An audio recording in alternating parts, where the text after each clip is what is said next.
Know a good song instantly. Like we're like, wow, that's really good. Now part of it is the comparison between two different things, like a bad song, because we've heard bad and we hear good. But another big mystery is like, okay, we recognize the good instantly, the good song. Then why can't we just summon?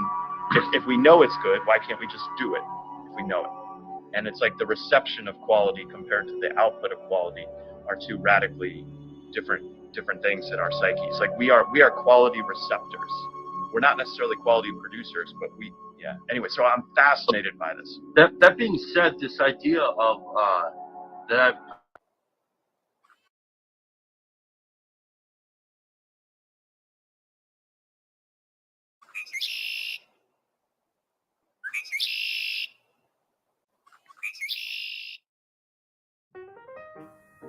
April 15th, 2024 was the 50th anniversary of the publication of Zen and the Art of Motorcycle Maintenance. Here in Washington, D.C., some of us local fans met up to tour the exhibit Zen in the Open Road, which opened that day at the Museum of American History. The curator, Paul Johnston, who is a maritime expert and anthropologist, kindly agreed to give us a tour. The small but powerful exhibit was oriented around travel and had the motif of writing, riding, and sailing, and included some important elements of the motorcycle trip of Zen and the sailing tour of Lila. Featured was, of course, the Smithsonian-owned 1966 Honda Superhawk motorcycle, the typewriter Zen was written on, and the Apple II computer that produced Lila, and that was modified by Persig to increase its capacity. One very... Oh, there's Joe. Yeah. Oh, yeah. Look at that. We're in business. Oh, I'm way over here. Oh, well. Yeah, play like we're out in the crowd.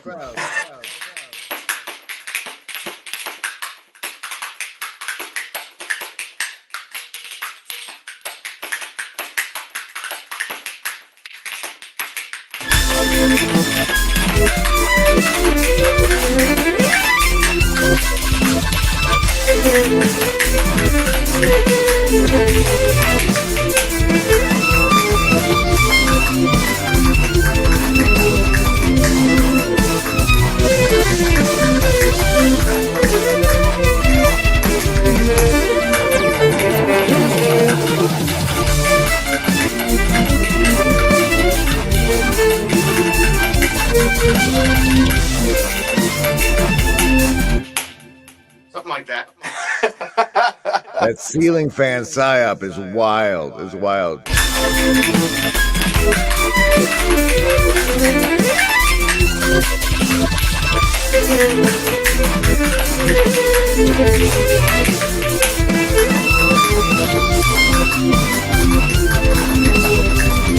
Spoon. Why spoon is the question.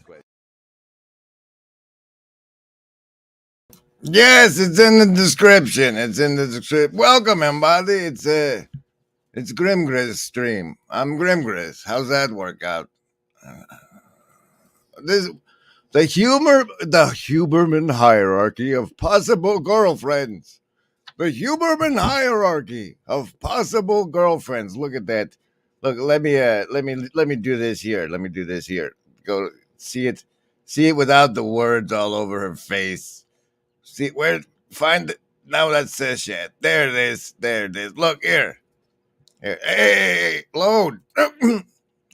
There. That's what it is without the words. This is the Huberman hierarchy of possible girlfriends. Peterson Huberman commentary stream. I'm Grimgris. My dentition was brought to you by Mountain Dew. Whoops. Special thanks to the Shadow Cabal. So say we all.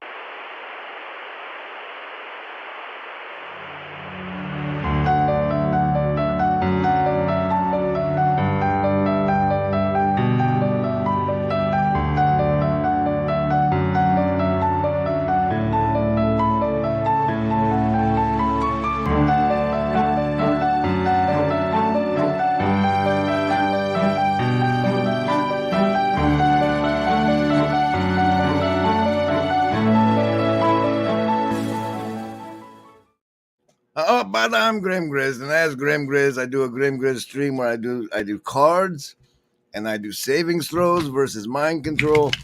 See, I'm not really Grimgris. I'm not a cat. I think there's some kind of integration going on now. There's been a calamity, and I think my brain's parts are using the opportunity to formulate a new champion of the hierarchy of selves. What? Anyway, I hope you're feeling virtually not alone. We're live. We being me and these people in the hive mind like Zach and Ship Clerk and Lance and Huggle and Afriel. This fellow was in the Broken Clock Tower Discord playing this weird ass version of Minecraft. And Huggle, who's a weird one, be careful, Afriel. Huggle's a weird one. He does Minecraft. You should show him that and like do that together and see how it is. And Tunji from Of the North, who I saw over on the Friday morning nameless. That was fun.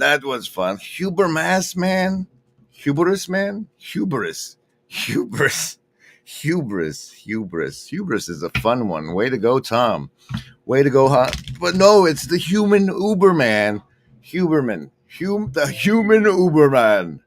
Famous now for his 6 girlfriends, but probably not when this was recorded. What's reality? I don't know.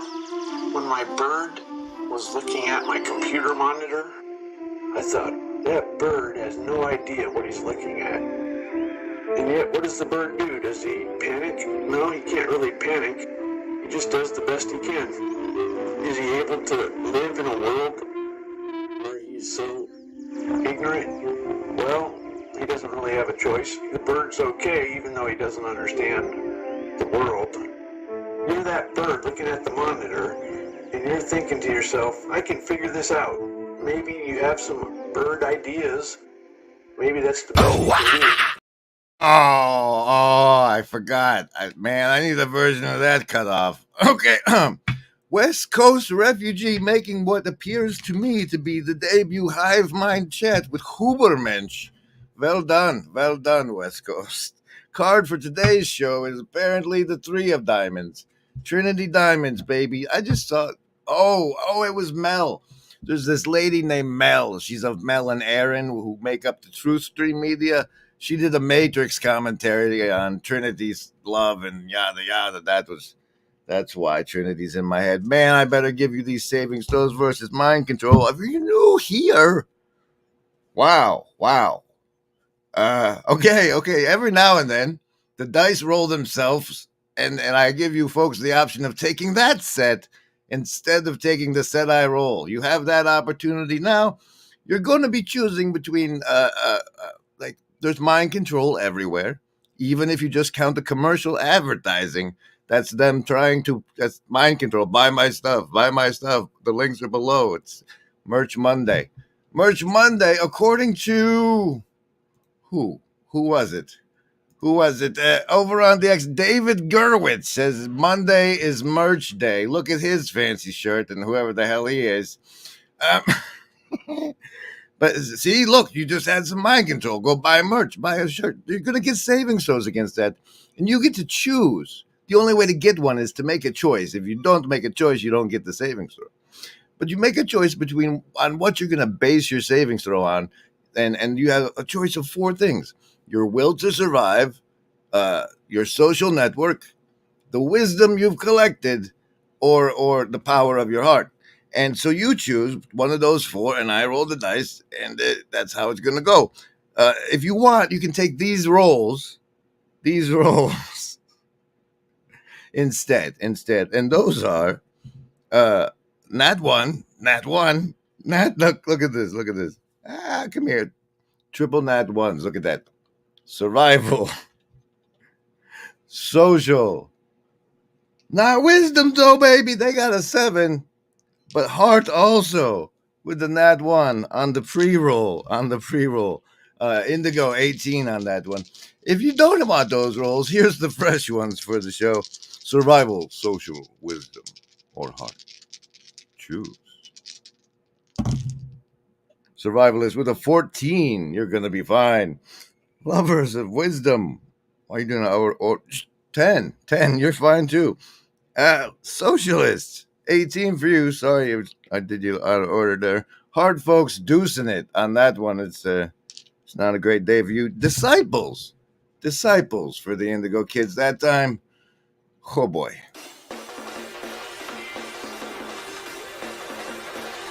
LARP. We have the ability to LARP and LARP hard. Griff harder. Griff harder.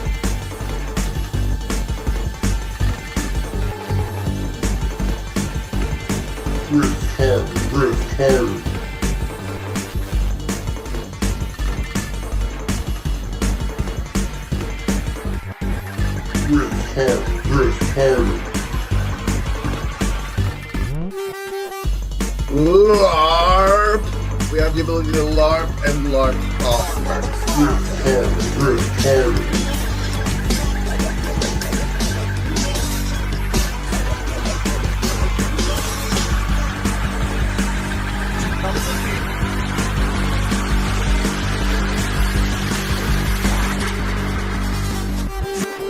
That was a McMo one, I think. I believe that was a McMo masterpiece. I think that was his stylistic impression, signature thereof. Okay. All right then.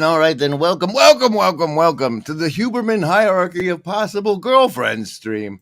The Huberman Peterson commentary. This guy is that Huberman fella, if you don't know. Look at how firm his muscles are. That's fabulous. But before we get there, we have lots of fun places to go first. First of all, this should have happened in over in the Israel not long ago or recently. I don't know. Here, check out. If you've never heard of it, this is a thing. This is a thing I've heard of, and it's why apparently the Ortho Bros have Easter when they do, or something.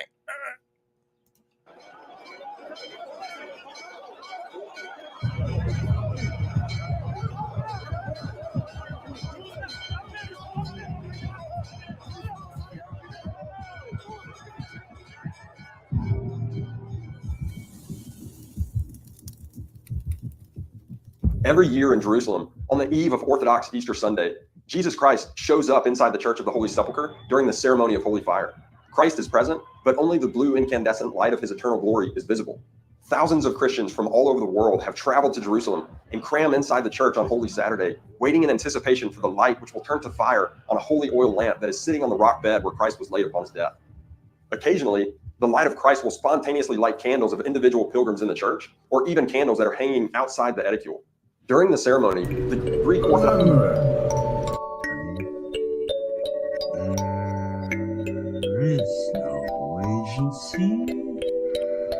We want what's best.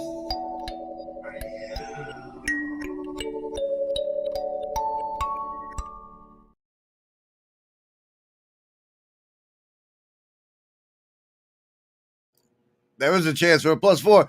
It turns out also that Jonathan Dumire and Sherry got together for a chat, and he sliced up some pieces of it. Here's a little taster from the Jonathan Dumire channel.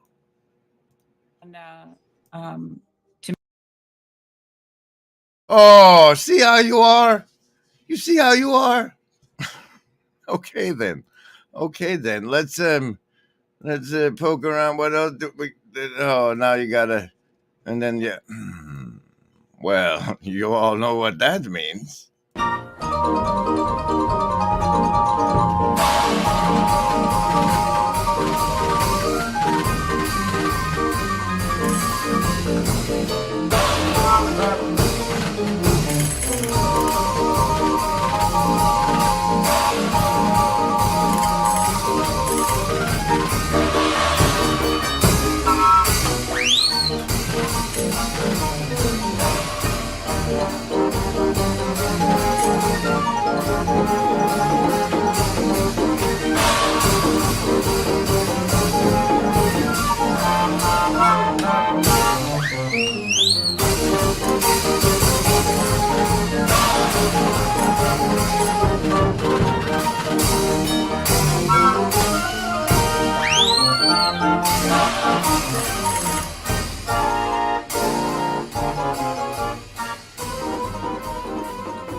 60%, brilliant Foxman. 60% of available women are dating 100% of Andrew Huberman. Spirit of Nations says, Huberman, another human embodiment of an internet meme. Domesticated philosopher Chad. Chad. How fortunate to be named Chad in this day and age. Casino deck card of the show. Deuces. I guess that was 2 from the casino deck. We'll do a blue church for those of you who are coming here for the Huberman stream, just because it was in the title, or YouTube fed it to you because I said Huberman so many times, and they know that you get as much as you can of the Huberman, and you've watched all he has, so maybe we'll throw him Grim Grizz's stream, and they'll watch that instead. It's Huberman's hierarchy of possible girlfriends. 7 of spades for the Blue Church crowd. Welcome, everybody. Welcome. Remember it. There is no agency. We want best.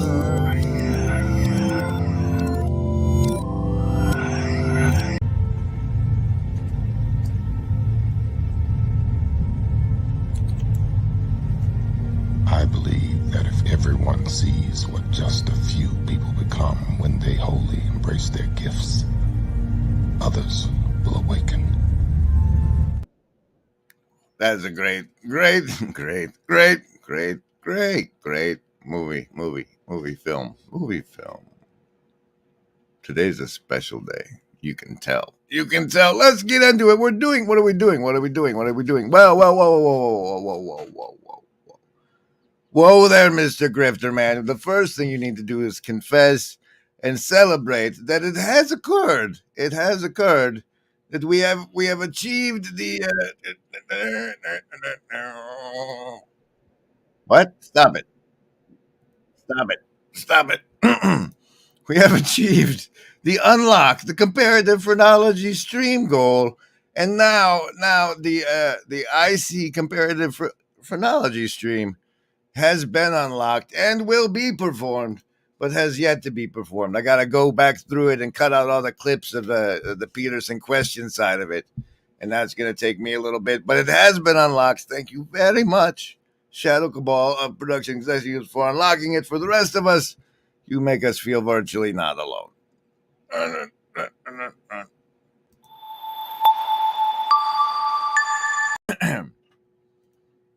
Special thanks to the Shadow Cabal. So say we all. And now, finally, the Huberman hierarchies of possible girlfriends. Huberman Peterson commentary by myself. We'll start. I go through about the first half hour and pull out some highlights. Generally, if you want a spoiler alert of what's going to happen. First off, this part, the Stroop test part, was pretty good. If we were to really dial back and say, what is the dial it back. There you go. Prefrontal cortex in the position to do? It's a flexible rule setting structure. How do we know that? I'm sure you are probably more familiar than I am with the classic Stroop task. You know, you give somebody a bunch of cards with different words on them, and those words are written in different colors, and you tell the person, okay, just read the words to me. Ignore the color that they're written in, just read them. And so they're saying they're cat, dog, shelf, book, professor, student, etc. Then you quickly change the rules and you say, you know what? Stroop. That's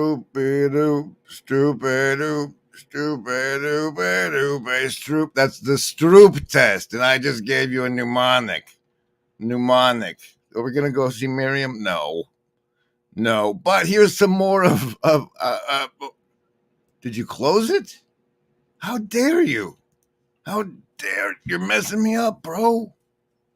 Fine. The list? Yes, any of the first level ones. I'm gonna get a soda. Anyone want one? Hey, Graham, I'm not in the room, right? What room? I want to cast Magic Missile. The room where he's casting all these spells from. He hasn't cast anything yet. I am, though, if you'd listen. I'm casting Magic Missile. Why are you casting Magic Missile? There's nothing to attack here. I'm attacking the darkness.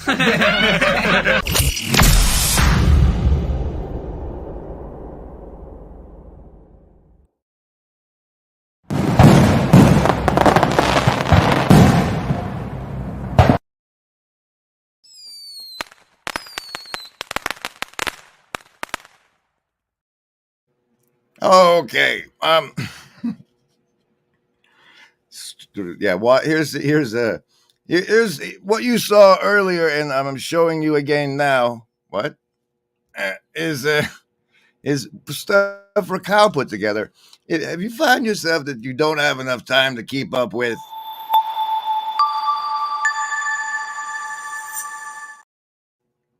You should know that Rascal makes these video game supercuts of different portions of dialogue of the TLC that you can, if you're just listening, then you're not missing any of the video. And if you are watching the video, then, well, she normally doesn't die so much. Not everyone can do it. We're not all called to be superstars, but we can all play a role. We've got a role to play.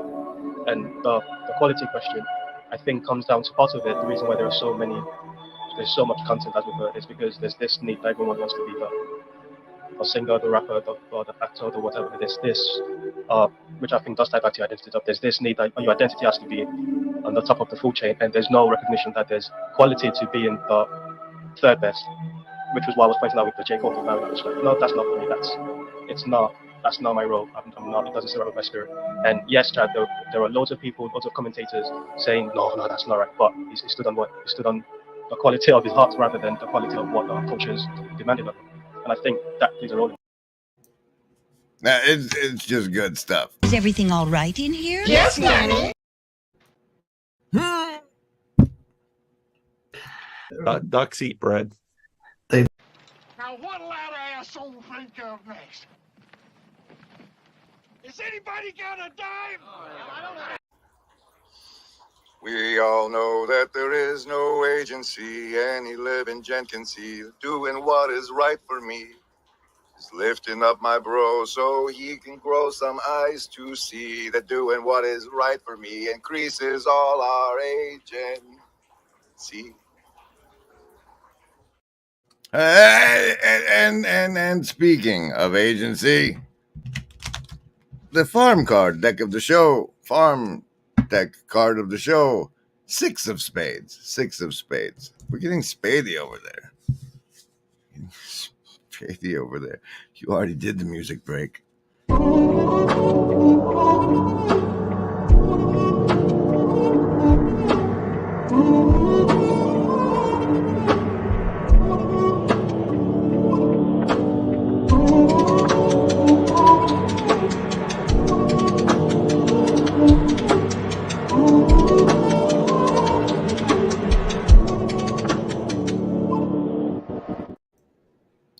I'm sorry, y'all. This is still the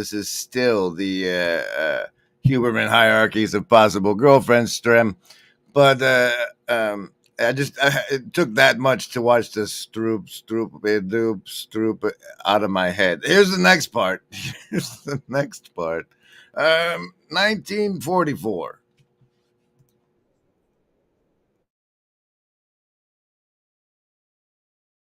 Access these alternate rule sets, new ways of looking at things, there's a calming signal literally sent to the body as well.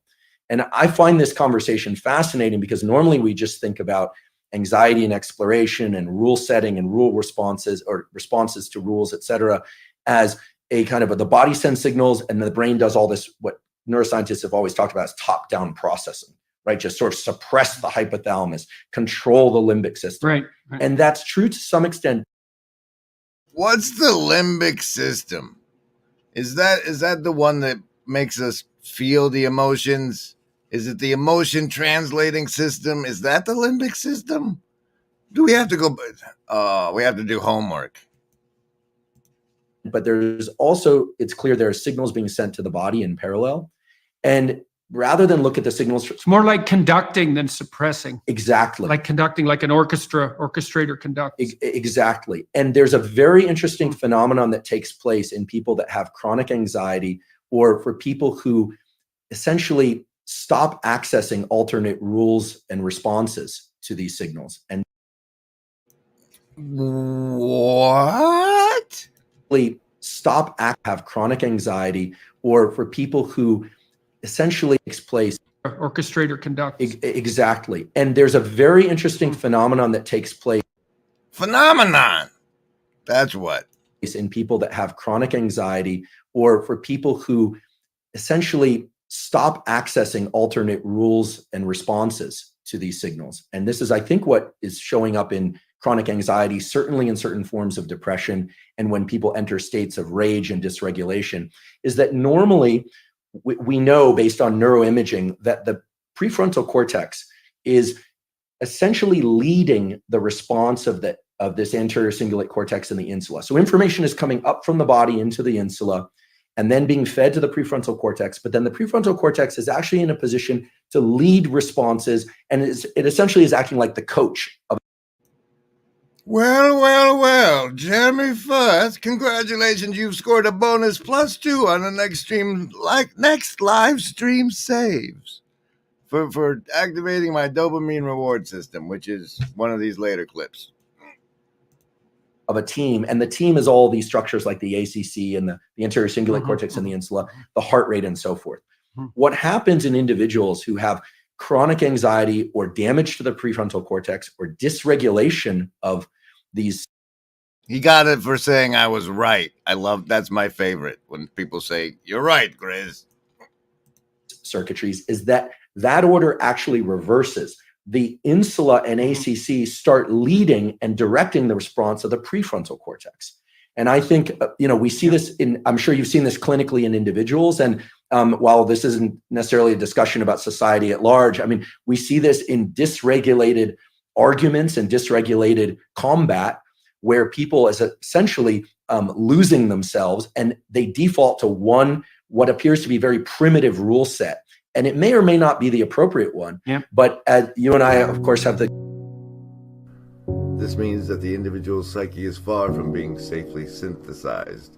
On the contrary, it threatens to fragment only too easily under the onslaught of unchecked emotions. While this situation is familiar to us from the studies of anthropologists, it is not so irrelevant to our own advanced civilization as it might seem. We too can become dissociated and lose our identity. We can be possessed and altered by moods or become unreasonable and unable to recall important facts about ourselves or others, so that people ask, "What the devil has gotten into you?" We talk about being able to control ourselves, but self-control is a rare and remarkable virtue.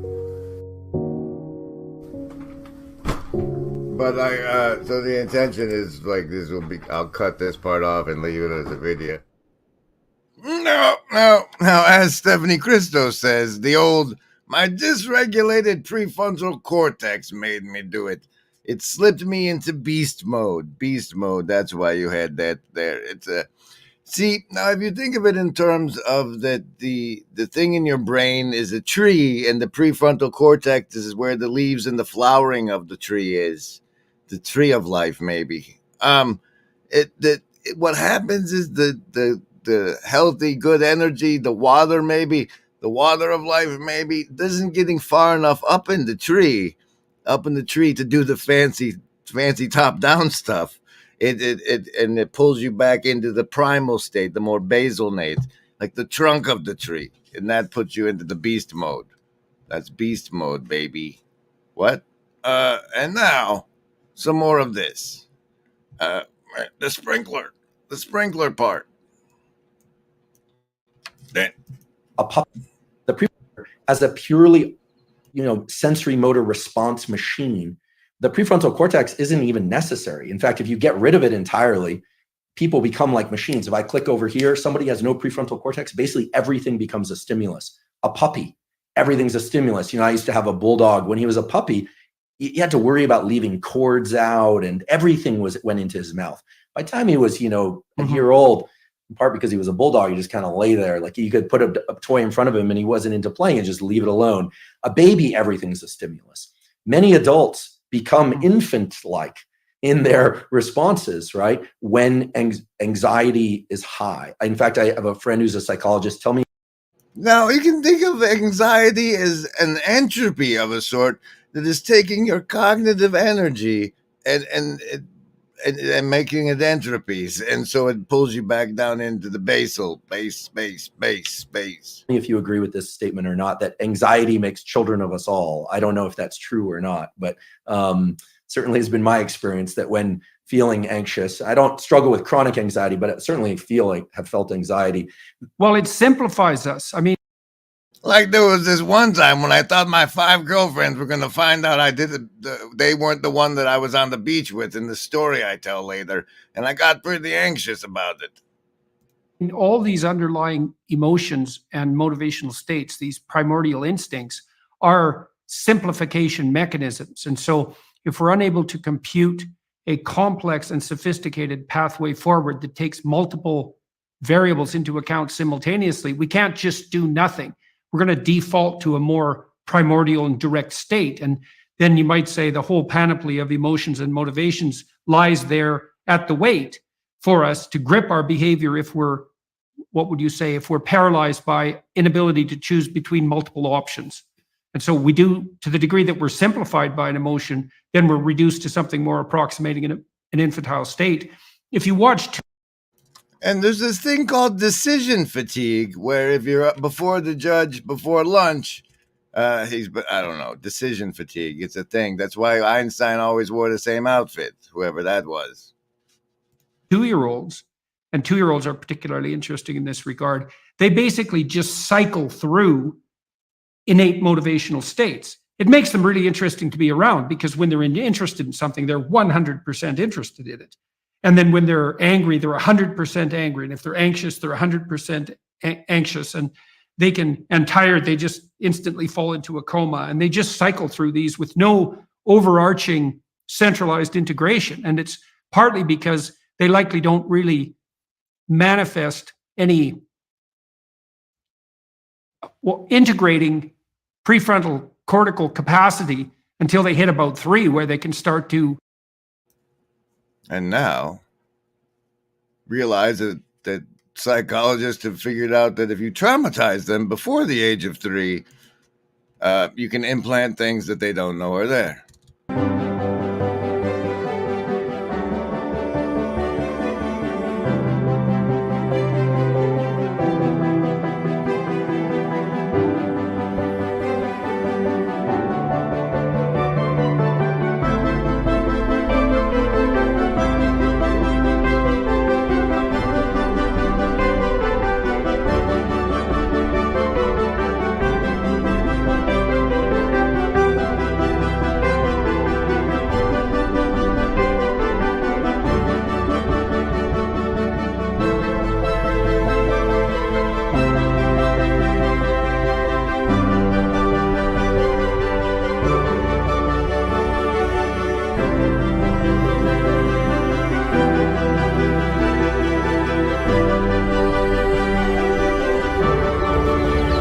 Remember, embody, there is no agency.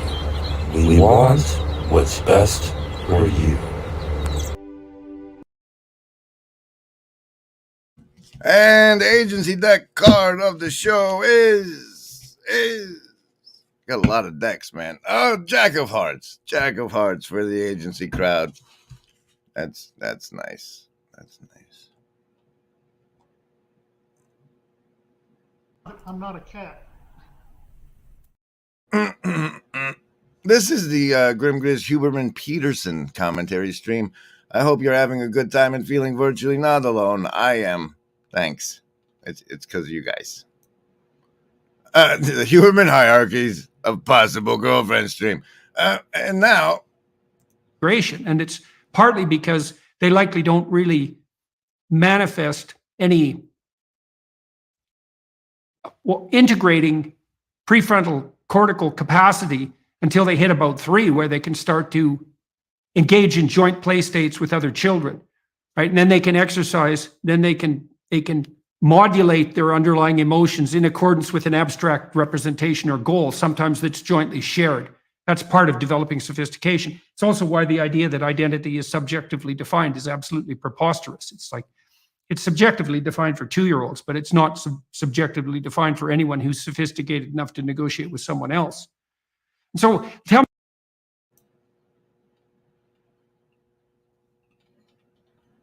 That's what we learn and formulate these things by playing together.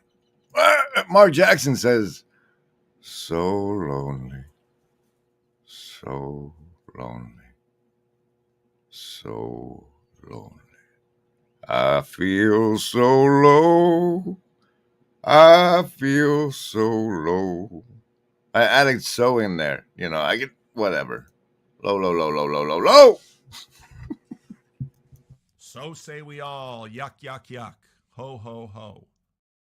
I hope you're feeling virtually not alone, at least there, Mark. You're putting that in my stream. Thanks for what this was supposed to be the. Tell me. Oh, your notes are terrible, sir. Your notes are absolutely terrible. Here's this part.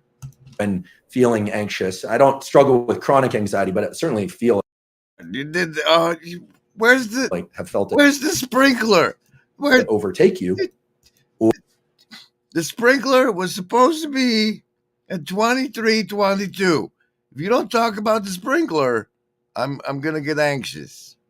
The moment adrenaline is released from the adrenals, and as you know, there's a parallel signal in the brain. You know, you get adrenaline released from the adrenals if you get in a cold shower or somebody says something triggering, or you are afraid of heights or something. But the brain has its own kind of adrenaline system, which is this structure in the back of the brain called locus ceruleus, and it basically it essentially sprinklers the entire brain with noradrenaline and adrenaline. It's a very interesting. Marcus Aurelius sprinkles your entire brain. Marcus Aurelius is in there with sprinkling your brain. And now this part. And some brain areas would evoke feelings of drunkenness, others would evoke feelings of anger, others of sadness, others of sexual arousal. And the area that these subjects all preferred to stimulate the most, in fact, they would just sit there and lever press pretty much all day long, was this midline thalamus area. And the subjective feeling that they reported, I find this interesting and would love your thoughts on this, is one of mild frustration, anticipation of something, although they didn't know what. Anticipation. And it's this idea, I think, that it's tapping into the... You know, I didn't realize it in the 2 times I've been through this, but this is a description of the Grim Grizz stream, I think. Subjective feeling that they reported, I find this interesting and would love your thoughts on this, is one of mild frustration, anticipation of something, although they didn't know what. Anticipation. And it's this idea, I think, that it's... Is that what you get around here?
Stimulate the most. In fact, they would just sit there and let...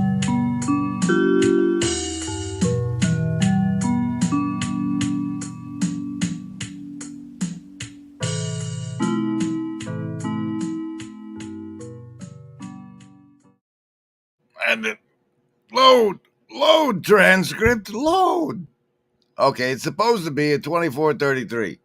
He's supposed to talk about how, like, if you block out this one part of the brain with the transcranial magnetic stimulation, doesn't even have to be in, it can just be in the helmet they have you wear. You lose the ability to distinguish friend from foe, because the part of your brain that, like, makes the rule switching and the choices get shut down. But they use that as a treatment for depression too. So isn't that interesting? What? Toward her, I saw her and I thought, okay, this is really embarrassing. I'm gonna just have to wing it or remember. We didn't have our phone. This is it. Were you the girlfriend? Were you this girlfriend? Did you get to the Peterson story, or were you not the Peterson story girlfriend and one of the other 5? Let us know. Let us know in the replay comments, lady. We'll have you on the show. It'll be great. That's a cardinal danger of affluence. Then that's right. This is why the children of that's right. You cannot get rats addicted to cocaine if they live in their natural environments. Is that right? You can only get rats addicted to cocaine if they're isolated rats in a cage. Greetings. Yeah, they won't. I'm Dr. Lenny Time, and I'm here to talk about a concept of measurement. Very interesting. Very, very interesting. You might need mind control again.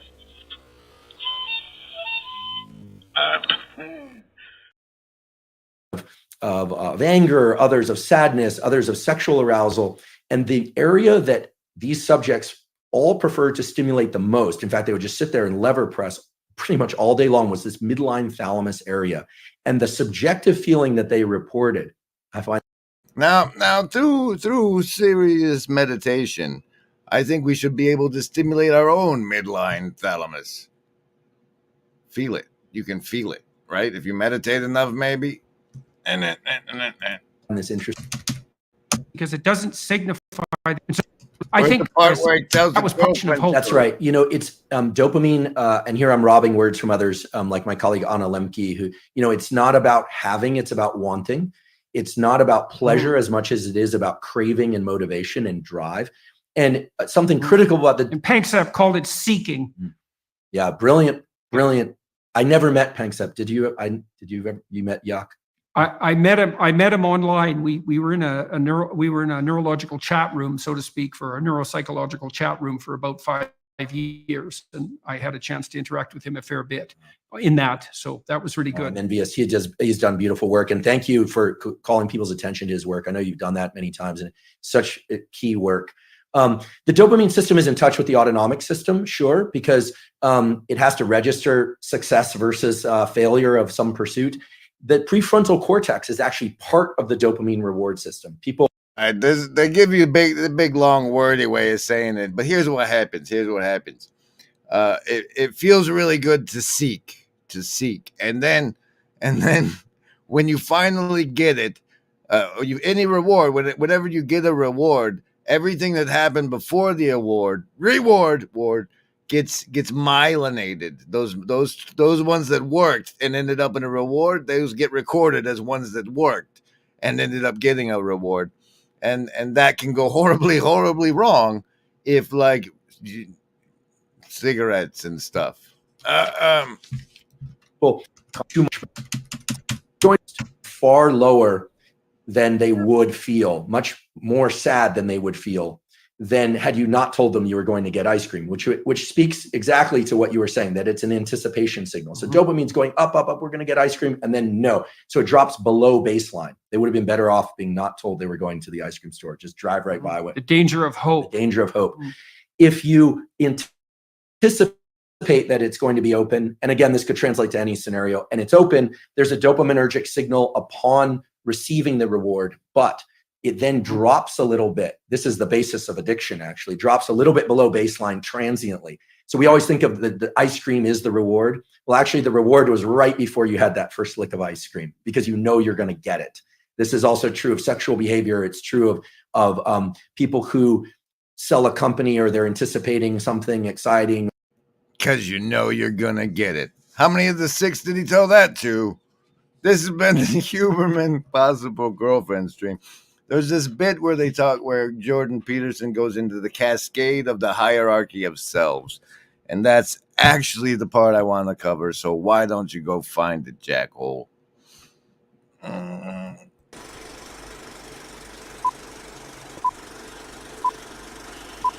now, this program is brought to you by Glass TV on here.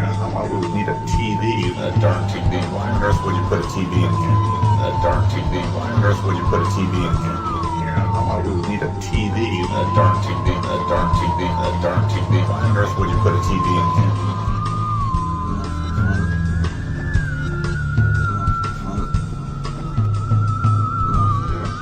Glass TV on here. Why would we need a TV?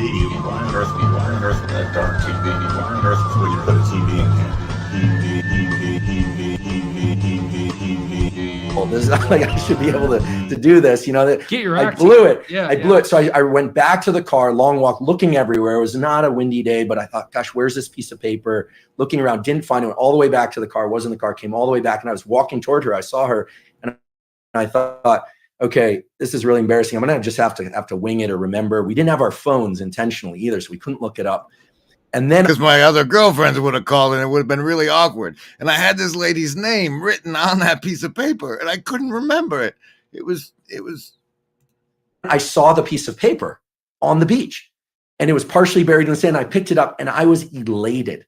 What happened there was my dopamine had dropped way below baseline because I was disappointed that I'd lost it, disappointed in myself, etc. And then I found it. Right. And right. so your anticipation was for nothing. Exactly. So you got punished by yourself for that. Exactly. Because that should be eradicated. If you're highly anticipatory and it doesn't make itself manifest, then you were seriously wrong.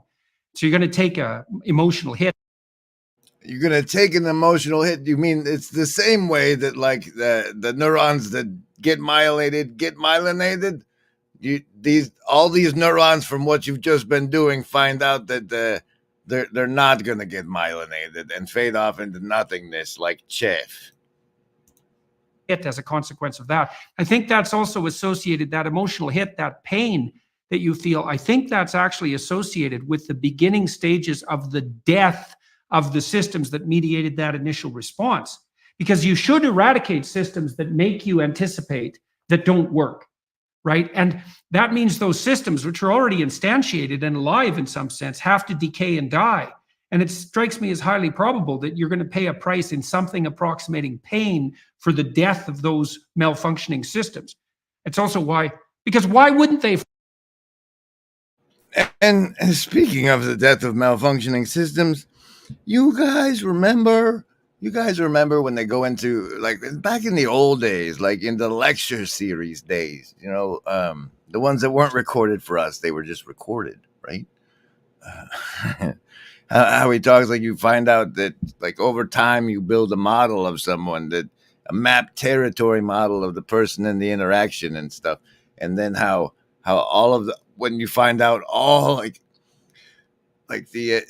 stretches so deep. It's like I visualize it like if you've seen the cartoon movie Inside Out, when all those fantasy lands are crumbling down and the exciting climax scene. It's like that, but it's like entire branches of yourself. Fight for their lives to some degree. Why wouldn't they resist the decay and death that might be necessary to keep you going? Why? There should be some pain associated with that logically, because it is a biological transformation. Yeah, it's an interesting a lens to view it through. That self image that I had in that moment of, I'm the responsible partner who can take care of a simple thing, right? For this nice little ritual that we'd been talking about doing for a while. I failed, right? So that part. Well, it's also so interesting. You think about that. This is a depressive cascade, and it's very hard to bind because like five human beings are going through a depressive cascade that they weren't the lady on the beach. They weren't selected among Huberman's hierarchy of possible girlfriends. Ha! You've delivered on the title and thumbnail. Look at that. Imagine you anticipate something and then you make a mistake. Now the question then becomes, how significant is the mistake? And one view of your error would be, well, the paper blew out of my pocket and that could happen to anybody. And the more catastrophic interpretation would be, and it's an extension of the thought path that you started to walk down. Well, I'm near 50 years old. I should be much more responsible than this. And why do I even have 6 girlfriends? Why do I not have a wife and a family like a man? There's something wrong with me as a person. And then a depressive person would go even further. They'd say, well, not only is there something wrong with me in this decision, this is a decision like every other decision I make right now. I never make a good decision. In the past, I've never made a good decision. And there's no way I'm going to change in the future. And so the depressive takes that. Home on the train. No, wait, let this part run. Punishment response, let's say, that's a consequence of failed anticipation and can't bind it. It just takes out all of their potential future selves. That's a good way of thinking about it. Yeah. And so then they're in a depressive pit. Yeah. So that's too much learning from failure. Right. I'm really I'm grateful for your insight on this, because indeed, if I'm honest, my thought train went to the point of, I didn't think, I'm a total failure because I lost this piece of paper. I thought to myself, well, if it were a priority, I would have ensured I wouldn't have lost it. Right. She'll interpret it as not being a priority. Like, where are my priorities? Am I overspent? Like what's going on? You start to sift into the. Avriel says something wrong with the person or something wrong with the world. And how do you tell which one or what proportions of fault each has. Why would there need to be any fault? Well, blame? Are you looking to make blame? Is that why you want the fault? I don't know. Full set of questions. And then, of course, finding the paper resurrects the sense of self. It was, I think it was in that movie, Pulp Fiction. Yeah, well, that binding problem is really tricky, because so there's some good rules of thumb for that, which is one of the rules of thumb. In order to bind the demon, you bind them before you cast them out, so they're not loose when you cast them out. For that's extremely useful, that's socially instantiated, is innocent until proven guilty. Right, so you might say when those thoughts come up, because they're adversarial and accusatory thoughts, you might say, well, that is part of the realm of possibility, but I shouldn't. When your child does something wrong that's minor, you don't say you're Speaking of the realm of possibility, you can see Harris's brilliant appearance on the Friday Morning Nameless today, better known as Ups or Up Cycle Club. Yeah, that was good stuff you dropped, Harris. And I almost hit the clip button, but then I thought one of the lobster monkeys should figure that out. Rotten kid, right? You say, you bind it. You say, look, kid, here's a bunch of things you're doing right. But in this particular example, specific situation, here's the minimal thing you did incorrectly and how to alter it. And it's a really good habit of mind. It's like to address towards yourself as well as to other people, which is to say, well, what's the minimum crime that I am responsible for in this moment? And that's part of this miracle. What is it? Is it the Cat stuff?